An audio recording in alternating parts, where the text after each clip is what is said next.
로마서 8장 1절에서 17절 말씀입니다. 로마서 8장 1절에서 17절 말씀 한 절씩 교독하겠습니다. 그러므로 이제 그리스도 예수 안에 있는 자에게는 결코 정죄함이 없나니 이는 그리스도 예수 안에 있는 생명의 성령의 법이 죄와 사망의 법에서 너를 해방하였음이라. 율법이 육신으로 말미암아 연약하여 할 수 없는 그것을 하나님은 하시나니 곧 죄로 말미암아 자기 아들을 죄에 있는 육신의 모양으로 보내어 육신의 죄를 정하사 따르지 않고 그 영을 따라 행하는 우리에게 율법의 요구가 이루어지게 하려 하심이니라. 육신을 따르는 자는 육신의 일을, 영을 따르는 자는 영의 일을 생각하나니 육신의 생각은 사망이요 영의 생각은 생명과 평안이니라. 육신의 생각은 하나님과의 원수가 되나니 이는 하나님의 법에 굴복하지 아니할 뿐 아니라 할 수도 없음이라. 육신에 있는 자들은 하나님을 기쁘시게 할 수 없느니라. 만일 너희 속에 하나님의 영이 거하시면 너희가 육신에 있지 아니하고 영에 있나니 누구든지 그리스도의 영이 없으면 그리스도의 사람이 아니라. 또 그리스도께서 너희 안에 계시면 몸은 죄로 말미암아 죽은 것이나 영은 의로 말미암아 살아있는 것이니라. 예수를 죽은 자 가운데서 살리신 이의 영이 너희 가운데 거하시면 그리스도 예수를 죽은 자 가운데서 살리신 이가 너희 안에 거하시는 그의 영으로 말미암아 너희 죽을 몸도 살리시리라. 그러므로 형제들아 우리가 빚진 자로 돼 육신에게 져서 육신대로 살 것이 아니니라. 너희가 육신대로 살면 반드시 죽을 것이로되 영으로서 몸의 행실을 죽이면 살리니 무릇 하나님의 영으로 인도함을 받는 사람은 곧 하나님의 아들이라. 너희는 다시 무서워하는 종의 영을 받지 아니하고 양자의 영을 받았으므로 우리가 아빠 아버지라고 부르짖느니라. 성령이 친히 우리의 영과 더불어 우리가 하나님의 자녀인 것을 증언하시나니 함께 읽습니다. 자녀이면 또한 상속자 곧 하나님의 상속자요 그리스도와 함께한 상속자니 우리가 그와 함께 영광을 받기 위하여 고난도 함께 받아야 할 것이니라. 아멘. 어제 저희가 살핀 중생한 신자의 괴로움 또 불명료함과 달리 오늘 성경의 말씀은 확정적입니다. 로마서 8장 1절 그러므로 이제 그리스도 예수 안에 있는 자에게는 결코 정죄함이 없나니 2절 이는 그리스도 예수 안에 있는 생명의 성령의 법이 죄와 사망의 법에서 너를 해방하였음이라. 예수 그리스도를 주라고 믿고 고백하는 자들은 결코 율법의 불순종으로 인한 정죄에 해당하지 않고 그 정죄로부터 해방되어서 이제는 새로운 법인 성령의 법에 따르는 삶을 살게 되었다는 것을 바울은 분명하게 말하죠. 그리고 하나님께서는 우리를 죄와 사망의 법에서 해방되게 하는 방식을 율법을 아예 무효화하는 방식으로서가 아니라 정반대로 율법을 완전히 만족하게 하는 방식으로 이루셨다는 것도 바울은 3절과 4절에 이어서 말합니다. 하나님의 독생자 예수 그리스도를 십자가의 죽음을 겪게 하심으로써 죄에 대한 그 심판을 이루셨습니다.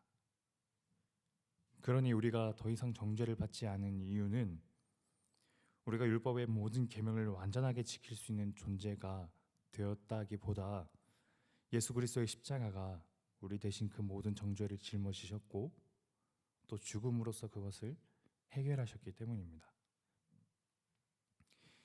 이 대속의 은혜에 누군가는 성도를 방탕으로 이끌고 가면 어쩌나 라고 걱정할 수 있겠지만 그 걱정의 기우인 것은 이제 거듭난 그리스도인은 육신을 따라 사는 존재가 아니라 성령을 쫓아 사는 존재이기 때문입니다.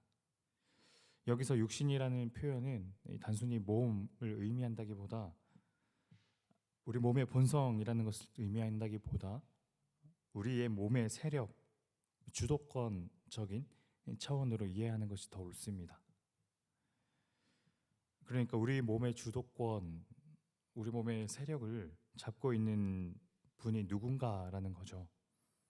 5절에서 9절까지 긴 구절 동안 거듭 반복해서 사용된 이 육신이라는 의미를 그렇게 이해한다면 이 부분의 말씀은 이런 의미가 됩니다. 옛사람의 일을 따르는 자는 옛사람의 일을, 성령을 따르는 자는 성령의 일을 생각하다니. 옛사람의 생각은 사망이요 성령의 생각은 생명과 평안이니라. 옛사람의 생각은 하나님과 원수가 되나니 이는 하나님의 법에 굴복하지 아니할 뿐 아니라 할 수도 없습니다. 옛사람에 있는 자들은 하나님의 기쁘시게 할 수 없느니라.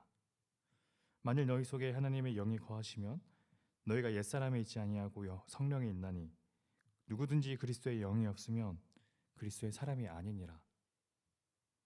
여기서 이 옛사람이라는 것은 성령의 다스림을 받기 이전의 상태를 말하는 거죠. 죄와 사망의 지배 아래 있던 그 상태를 의미합니다.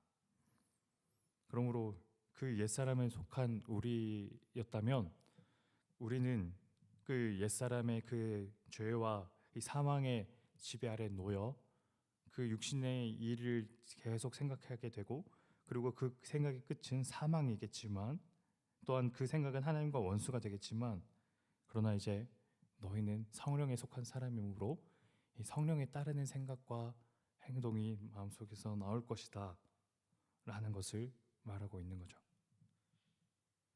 이렇게 우리는 사람을 지배하던 죄와 사망의 억압적인 영향력에서 벗어나 생명과 평강을 가져다주는 성령의 다스림 안에 들어가게 되었습니다.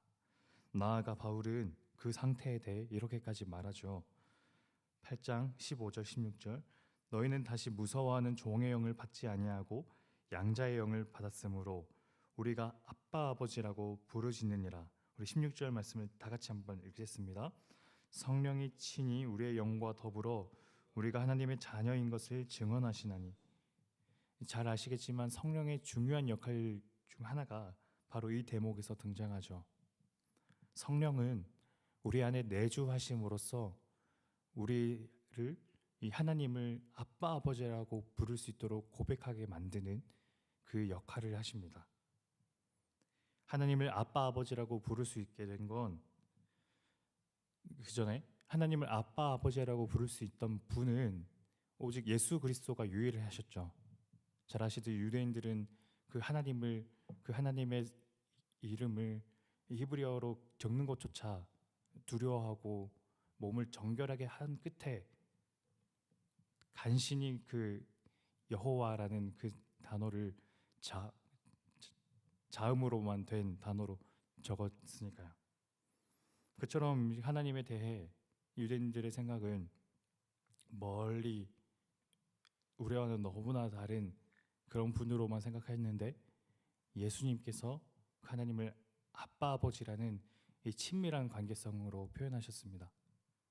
성령은 그 예수님만이 하셨던 그 아빠 아버지와의 그 친밀한 관계를 우리도 가능하도록 만들어 주시는 영입니다. 하나님, 예수님 그 두 분이 누리셨던 그토록 친밀한 관계를 이제 우리도 하나님의 양자가 되어서 함께 누릴 수 있도록 해 주시는 은혜, 그것이 성령의 역할입니다. 어제 저는 내내 문장의 어미를 모르겠습니다 라고 하거나 무언가를 망설이는 듯한 말투로 했는데요, 오늘 이토록 확정적이고 단언하는 투로 말씀하는 것은 바울의 이 확신 덕분입니다. 우리 내면의 상황은 불명료하고 불명확한 것이어서 무엇도 확실하다고 단언하기가 참 어렵지만, 적어도 하나님께서 우리에게 약속하시고 베푸신 은혜만큼은 확정적이고 명료합니다. 이 사실이 얼마나 우리에게 은혜가 되는지 모릅니다. 의지할 수 있게 되는 것이 있는 거잖아요. 의지할 만한 것이 불확정적이고 불명료한 우리의 내면이라면 그것은 신뢰할 수 없을 텐데, 그것이 아니라 영원히 신실하시고 변함없으신 하나님의 확실한 약속이라면 우리는 얼마든지 우리 모든 것을 거기에 의지할 수 있게 되지 않겠습니까? 그러니 우리는 이 확실하고 변함없는 이 새롭게 주어진 우리의 이 기준에, 그리고 우리의 이 신분에 우리의 불확실한 내면과 흔들리는 위태로운 마음을 비추어 보면서 교정해 나가야 할 것입니다. 우리에게 확실한 은혜와 새로운 성령의 신분이 주어졌으니 이전에 옛사람의 모습들, 그러니까 성령의 다스림을 받지 않는 듯한 우리 모습이 삶에서 불쑥 나올 때마다 나에게 주어진 이 새로운 기준과 이 새로운 양자된 신분에 비추어 보면서 그 행동과 그 삶을 교정해 보는 것, 이 교정의 과정이 지난하고 어렵다라도 끝까지 노력하는 것. 그래서 바울도 그것을 강조하면서 12절에 이렇게 기록한 것인지도 모릅니다. 그러므로 형제들아, 우리가 빚진 자로 돼 육신에게 져서 육신대로 살 것이 아니니라. 너희가 육신대로 살면 반드시 죽일 것이로되 영으로서 몸의 행실을 죽이면 살리니 무릇 하나님의 영으로 인도함을 받는 사람은 곧 하나님의 아들이라. 이전에 옛사람의 모습처럼 그 모습을 나오는 그대로 살지 말고 끝까지 싸워서 너의 몸의 행실을, 너희 옛사람의 그 행실을 죽이라고 바울은 권면하죠. 피 흘리도록 싸우라는 권면일 겁니다.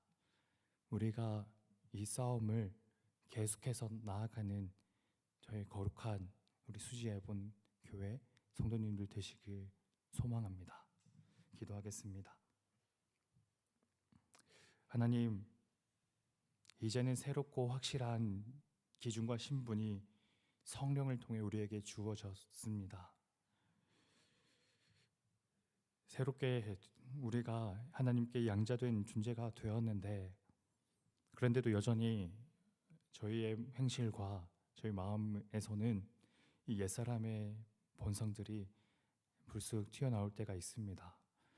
그럴 때마다 하나님께서 주신 이 은혜의 또 새로운 신분에 비추어 보면서 잘못되고 부정직하고 또 거룩하지 않은 행실들을 교정해 나갈 수 있도록 이 싸움을 피 흘리기까지 싸우며 노력해 나갈 수 있도록 주님 은혜 베풀어 주옵소서. 감사드리며 예수님 이름으로 기도드립니다. 아멘. 두 가지 기도 제목 놓고 기도했으면 좋겠습니다. 이 하나님의 양자, 하나님께 입양된 그 하나님의 자녀가 되었는데 우리 옛사람의 모습들이 우리 삶에 여전히 있지만 그것과 우리가 끊임없이 싸우며 또 이겨나가는 그 거룩한 성도의 모습과 삶이 되게 하옵소서. 그리고 두 번째, 우리 가정을 놓고 또 우리 직장을 놓고 또 나 아닌 이 타인을 생각하면서 우리가 사랑을 건네야 하고 또 섬김을 베풀어야 할 그 사람들을 떠올리며 그들을 사랑하며 섬기는 그 존재가 되게 하옵소서. 우리 각자가 좀 또 기도 제목 가지고 기도하며 나아가겠습니다.